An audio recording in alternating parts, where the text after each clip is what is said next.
Hello everyone, आज हम class 10th का चैप्टर नंबर 2 शुरू कर रहे हैं। पॉलिनोमियल्स को हम हिंदी में बोलते हैं बहुपद। तो ये चैप्टर हमने क्लास 9th में भी किया है, तो उसको हम थोड़ा सा रिवाइज़ कर लेते हैं कि क्लास 9th में हमने क्या किया है, ताकि क्लास 10th में हमें समझने में थोड़ी सी आसानी हो जाए। तो सबसे पहली चीज़ जो हमें पता होनी चाहिए वो है टर्म्स, कि टर्म्स का मतलब क्या होता है। टर्म्स को हम हिंदी में बोलते हैं पद। ठीक है, हिंदी में लिख नहीं सकता, लेकिन आप इसको सुनते रहिए कि टर्म्स का मतलब होता है हिंदी में पद। यानी कि अगर मान लीजिए आपके पास उदाहरण में ऐसे दिया हुआ है x प्लस वाई, ये एक पॉलिनोमियल है। ठीक है, तो अगर इसमें पद की बात करें तो हम कह सकते हैं कि इसमें दो पद हैं। कौन कौन से पद हैं? वो एक पद है x और एक पद है y, यानी जिनको मिलाकर एक पूरा बहुपद बनाया जाता है। पॉलिनोमियल जिनको मिलके बनाया जाता है उनको हम बोलते हैं पद, टर्म्स। दूसरी चीज़ जो हमें पता होनी चाहिए उसको बोलते हैं हम कांस्टेंट। कांस्टेंट को हिंदी में बोलते हैं हम अचर। यानी कि अगर मान लीजिए एक उदाहरण के तौर पे अगर इस तरह से लिखा हुआ है 2x प्लस 5y, ये एक पॉलिनोमियल है। ठीक है, एक बहुपद है। अब मैं आपसे कह रहा हूँ कि इसमें हमें कांस्टेंट निकालने हैं। ठीक है, एक और लिख लेते हैं, इसके साथ 5 और लिख लेते हैं। अब इसके साथ हमें बोला जा रहा है कि आपको कांस्टेंट निकालना है। अब देखिए x क्या है, ये एक वेरिएबल है, चर है। ये y क्या है, ये भी वेरिएबल है, चर है। लेकिन जो 5 है, ये वाला जो 5 है, इसका जो वैल्यू है वो 5 ही रहेगा, चाहे कुछ भी हो जाए। इसलिए हम इसको बोलते हैं कांस्टेंट, यानी कि अचर। अचर मतलब वो होता है जिसका जो वैल्यू है, जिसका मान है वो कभी नहीं बदलता। जो 5 है, 5 का मान हमेशा 5 ही रहेगा। x और y का मान बदल सकता है, इसलिए हम उसको चर बोलते हैं, और जिसका मान हम नहीं बदल सकते उसको कांस्टेंट बोलते हैं, यानी कि अचर बोलते हैं। इसके बाद जो एक चीज़ और हमें पता होनी चाहिए वो होता है हमारा कोफिशिएंट। कोफिशिएंट को हम बोलते हैं पूर्णांक, यानी कि जो किसी चर के साथ जो संख्या लिखी होती है उसको हम बोलते हैं कोफिशिएंट। मान लीजिए 2x प्लस वाई लिखा हुआ है। ठीक है, तो x के साथ ये जो संख्या है 2, इसको हम बोलते हैं कोफिशिएंट, यानी कि पूर्णांक। यानी कि x का कोफिशिएंट क्या हो जाएगा? 2 हो जाएगा, यानी x का पूर्णांक क्या होगा? 2 होगा। तो ये तीन चीज़ है जो हमने 9th में पढ़ी है, तो आपको इसको याद रखना है। टर्म यानी कि पद, कांस्टेंट यानी कि अचर, और कोफिशिएंट यानी कि पूर्णांक। तो ये तीन चीज़ है जो हमने पढ़ी है। इसके बाद जो एक चीज़ और हमने पढ़ी है वो भी हम देख लेते हैं। ये तीन चीज़ आई होप आप सबको क्लियर हो गई होगी कि ये तीन चीज़ क्या होती है। इसके बाद जो हमने पढ़ी है वो है डिग्री ऑफ अ पॉलिनोमियल, यानी कि बहुपद की घात। ठीक है, कितनी घात होनी चाहिए। डिग्री क्या होती है? वो घात कहते हैं। हिंदी में हम डिग्री को बोलते हैं घात। ठीक है, डिग्री कैसे पता लगती है पहले तो वो देख लेते हैं। तो डिग्री जो है, अगर मान लीजिए इस तरह से लिखा हुआ है x प्लस वाई, या इसको रब कर देते हैं x प्लस 2 लिख लेते हैं मान लीजिए हमने। तो यहाँ पर x की घात कितनी है? कुछ नहीं लिखा हुआ, तो हम यहाँ पर कह सकते हैं कि इसकी घात 1 होगी। तो इसकी जो डिग्री है, घात है, वो कितनी है? 1 है। ठीक है, घात होती है जो x या y जो भी चर होता है, जो वेरिएबल होता है, उसकी जो पावर होती है उसको हम डिग्री बोलते हैं। 1 है तो 1 लिखेंगे, 2 है तो 2 लिखेंगे। तो यहाँ पर कुछ भी नहीं लिखा था तो हम 1 मान सकते हैं। तो वो डिग्री क्या होगी? 1। और जो 1 डिग्री का जो पॉलिनोमियल होता है उसको बोलते हैं हम लीनियर पॉलिनोमियल।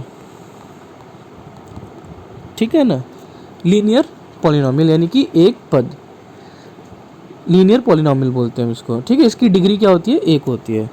अगर मान लीजिए इसकी डिग्री 2 है, 2 डिग्री कैसे होगी? इस तरह से होगी, x² प्लस 2x प्लस 5। अब यहाँ पे देखिए सबसे बड़ी पावर कितनी है? 2 है। तो यहाँ पे डिग्री कितनी हो जाएगी? डिग्री हो जाएगी आपकी 2। ठीक है, तो 2 डिग्री वाले को हम क्या बोलते हैं? Quadratic polynomial. ठीक है, अगर डिग्री 2 है, अगर घात 2 है, तो उसको हम बोलते हैं क्वाड्रेटिक पॉलिनोमियल। एक घात होगी तो लीनियर पॉलिनोमियल। आई होप ये चीज़ क्लियर है दोनों को। इसके बाद आगे बढ़ते हैं। अगर घात 3 हो गई इस तरह से, x cube plus x square plus x plus 5, तो यहाँ पे सबसे बड़ी पावर देखिए कितनी है, 3 है। तो यहाँ पे डिग्री कितनी हो गई, 3 हो गई। तो 3 डिग्री वाले को बोलते हैं हम क्यूबिक पॉलिनोमियल। आई होप ये चीज़ क्लियर है तीनों। अगर घात 1 होगी तो लीनियर पॉलिनोमियल, घात 2 होगी तो क्वाड्रेटिक पॉलिनोमियल, और घात 3 होगी तो उसको बोलेंगे हम क्यूबिक पॉलिनोमियल। इसी के बाद आगे बढ़ते हैं। जो और चीज़ हमने पढ़ी है क्लास 9th में वो है, इसके बाद आता है हमारा zero of a polynomial. Zero of a polynomial क्या होता है, इसको हिंदी में बोलते हैं हम बहुपद का शून्य।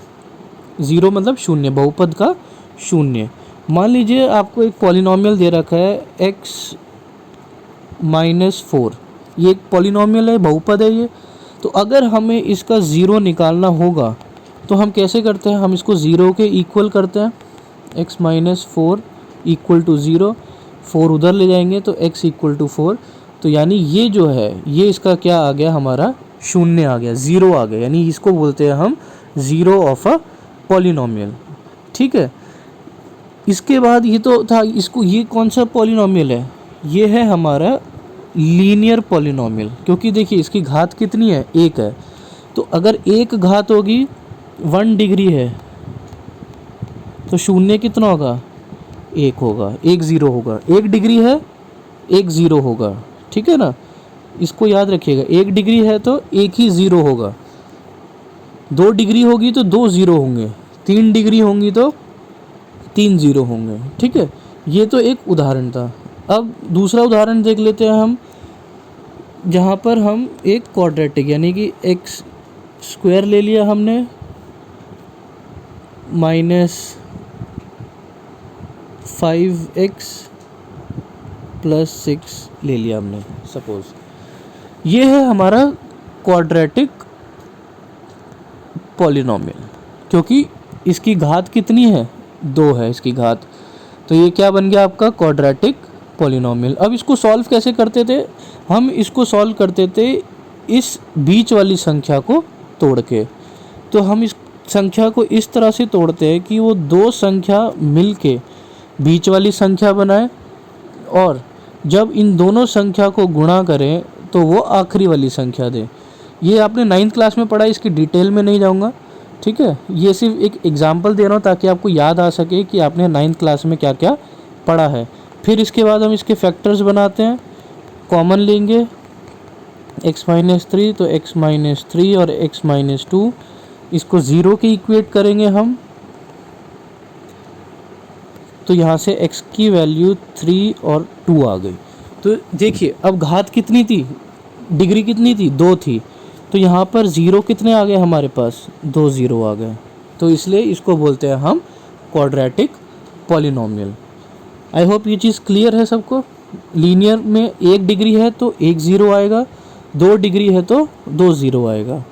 इसके बाद अगर मान लीजिए डिग्री है 3, जिसको हम क्यूबिक पॉलिनोमियल बोलते हैं, वो अभी हमारे सिलेबस में नहीं है, ठीक है, लेकिन फिर भी मैं आपको बता देता हूँ। क्यूबिक पॉलिनोमियल मान लीजिए आपने ऐसे लिखा है x cube plus x square plus x plus 1, ठीक है, ये क्या है आपका क्यूबिक पॉलिनोमियल।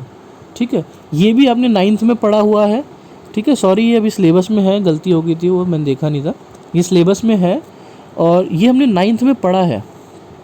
इसके लिए हम क्या करते हैं, हम कोई भी रैंडम वैल्यू डालते हैं, एक ऐसा वैल्यू डालते हैं जिसको डालने पर हमारा आंसर 0 आ जाता है। ठीक है, मान लीजिए अगर मैं x की जगह डालूँ फॉर एग्ज़ाम्पल -1, तो -1 का क्यूब, -1 का स्क्वायर, -1 प्लस 1, तो -1 का क्यूब क्या होता है, -1, -1 का स्क्वायर क्या होता है, +1, प्लस माइनस -1 और 1, तो ये देखिए ये कट जाएगा, आंसर क्या आएगा हमारा 0। तो यानी कि हम कह सकते हैं कि x + 1 = 0 जो है वो इसको भाग करेगा, डिवाइड करेगा। ठीक है। फिर हम क्या करते हैं, इसको लॉन्ग डिवीजन मेथड से इसको हम डिवाइड करते हैं। पूरा प्रोसेस होता है इसका, डिवाइड करेंगे हम। डिवाइड करने के बाद एक 2 डिग्री की हमारी एक और इक्वेशन बनेगी, उसको सॉल्व करेंगे। तो इस तरह से इसका थोड़ा लंबा प्रोसीजर होता है। 9th में हमने पढ़ा है, 2.4 एक्सरसाइज है जिसमें हमने ये पढ़ा है, तो आप उसको दोबारा से देख सकते हैं 9th क्लास का जाके। तो यहाँ पर जो इसके ज़ीरो बनेंगे, तो इसके ज़ीरो कितने बनेंगे, 3 ज़ीरो बनेंगे। तो याद रखिएगा, डिग्री अगर 1 होगी तो ज़ीरो कितने होंगे, 1 होंगे। डिग्री अगर 2 हुई तो ज़ीरो कितने होंगे, 2 होंगे। डिग्री अगर 3 हुई तो ज़ीरो कितने होंगे, 3 होंगे। ठीक है, तो ऐसे ही चलता रहता है। 4 डिग्री होगी तो 4 ज़ीरो होंगे। तो ये चीज़ आपको याद रखनी है। तो ये जो था, ये तो था हमारा 9th क्लास का थोड़ा सा रिकैप हमने किया है कि हमने 9th में क्या क्या पढ़ा है। लीनियर इक्वेशन पढ़ा है, क्वाड्रेटिक इक्वेशन पढ़ा है, क्यूबिक इक्वेशन पढ़ा है। ठीक है, साथ में हमने ये भी देखा है कि इनको सॉल्व कैसे करते हैं, बहुपद का शून्य कैसे निकालते हैं, ज़ीरो ऑफ अ पॉलिनोमियल कैसे निकालते हैं। ये चीज़ तो थी 9th की। ठीक है, अब आ जाओ 10th में कि 10th में हम क्या करना है हमें। तो 10th में सबसे पहले आता है कि हम इक्वेशंस को ग्राफिकली कैसे सॉल्व कर सकते हैं। ठीक है, तो अब इसको देखते हैं हम। ग्राफिकली सॉल्व करने के लिए हमारे पास हम कैसे कर सकते हैं इसको। हमें ज़ीरो ऑफ अ पॉलिनोमियल निकालना है और हमें ग्राफिकली सॉल्व करना है। तो हम देखते हैं ग्राफिकली हम कैसे सॉल्व करेंगे। मान लीजिए आपके पास एक लीनियर इक्वेशन है, ax plus b equal to 0। ठीक है, ये क्या है, आपकी एक लीनियर इक्वेशन है ये। तो इसको सॉल्व करेंगे तो यहाँ से हम x का वैल्यू निकाल सकते हैं। x की वैल्यू क्या आएगी, b बाय ए। तो इसका हम ग्राफ बना सकते हैं, x equals to b by a का। सपोज़ ऐसे बन जाएगा, ये माइनस है तो इधर आ जाएगा x equals to b by. तो ये हो गया हमारा ग्राफिकली। ठीक है, तो ये देखिए, ये लाइन x को कितनी बार काट रही है, ये लाइन x को एक बार काट रही है। ठीक है, क्योंकि हमें x की एक ही वैल्यू मिली है इसलिए ये x को एक बार काट रही है। ठीक है, क्यों, क्योंकि एक वैल्यू क्यों मिली, क्योंकि ये एक लीनियर इक्वेशन है। लीनियर इक्वेशन यानी कि एक पद की एक घात की ये इक्वेशन है। इसकी डिग्री कितनी है, 1। और आपको मैंने अभी बताया था अगर डिग्री 1 होगी तो ज़ीरो कितने होंगे, एक ही ज़ीरो होगा। तो इसलिए ये एक ही बार x एक्सिस को काटेगी। हमें पता है ये क्या होती है, x होती है और ये ऊपर y होती है। तो इसने x को कितनी बार काटा, एक ही बार काटा। अब दूसरी इक्वेशन देख लेते हैं। अगर मान लीजिए ax square plus b x plus c equal to 0, ये एक क्वाड्रेटिक इक्वेशन होती है, जनरल इक्वेशन है क्वाड्रेटिक की।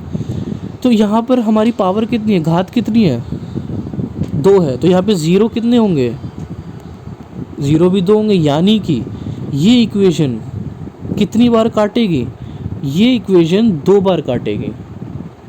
जो एक्स एक्सिस है उसको ये 2 बार कट करेगी। ठीक है, तो वो कैसे भी कट कर सकती है। हो सकता है वो इस तरह से कट करे। ठीक है, मैं आपको बता रहा हूँ। तो ये ने एक और ये 2 बार कट किया, तो 2 ज़ीरो होंगे तो ये 2 बार कट करेगी। 3 ज़ीरो होंगे तो ये 3 बार कट करेगी। तो हमें ग्राफ बना हुआ दिया होगा, हमें सिर्फ ये देखना है कि वो एक्स एक्सिस को, याद रहे एक्स एक्सिस को कितनी बार काटेगी, हमें सिर्फ वो देखना है। हमें ग्राफ नहीं बनाना है अभी, हमें ग्राफ बना हुआ होगा, हमें सिर्फ ये देखना है कि ग्राफ को वो कितनी बार काट रहा है। तो हम यहाँ पर एक एक्सरसाइज देखते हैं, हमारी एक्सरसाइज 2.1 प्रश्नावली 2.1 देखते हैं। मैं ग्राफ बना के दिखाता हूँ। यहाँ पे ग्राफ इस तरह से बना हुआ है। तो यहाँ पे देखिए ये एक्स एक्सिस को काट ही नहीं रही है, ये एक्स है ये वाई है, ये एक्स को नहीं काट रही है। तो अगर एक्स को नहीं काटेगी तो ज़ीरो कितने हो गए इसके, ज़ीरो। जब तक एक्स को नहीं काटेगा तब तक ज़ीरो हम नहीं निकाल सकते। ठीक है, सेकंड ग्राफ हम बना के देखते हैं। सेकंड ग्राफ हमें कुछ इस तरह से दिया हुआ है, ये ऐसे। तो इसने एक्स को कितनी बार काटा, ये देखिए सिर्फ एक ही बार ये कट कर रही है। तो ज़ीरो कितने हो गए, यहाँ पे 1 हो गए। तो यहाँ पे शून्य 1 कहलाएगा, यानी कि इस बहुपद का कितने शून्य होंगे, एक ही शून्य होगा। ठीक है, जितनी बार ये एक्स को काटेगा उतने हमारे पास शून्य हो जाएंगे। एक और ग्राफ बना के देखते हैं तीसरे का। इस तरह से उसमें ग्राफ बना हुआ है। ये ऐसे नीचे फिर ऐसे। तो आप ये देखिए इसने कितनी बार काटा, 1 2 3 बार काटा, तो इसके ज़ीरो कितने हो गए, 3 हो गए। तो यानी इसके कितने शून्य कहलाएंगे, 3 शून्य हो गए इसके। आई होप ये ग्राफिकली सॉल्व करने का तरीका आपको समझ आ गया होगा। मैं आपको बताया तो की पॉइंट कि हमें कैसे पता करना है। ग्राफ जो है एक्स एक्सिस को जितनी बार कट करेगा उतने हमें ज़ीरो मिलेंगे। एक बार कट किया तो 1 ज़ीरो, 2 बार कट करेगा तो 2 ज़ीरो, 3 बार कट करेगा तो 3 ज़ीरो, और अगर कट नहीं करेगा तो ज़ीरो हो जाएगा हमारा आंसर। तो ये है आपकी एक्सरसाइज 2.1। एक्सरसाइज 2.1 करेंगे सब, उसके बाद हम नेक्स्ट वीडियो में एक्सरसाइज 2.2 बताएंगे। Thank you.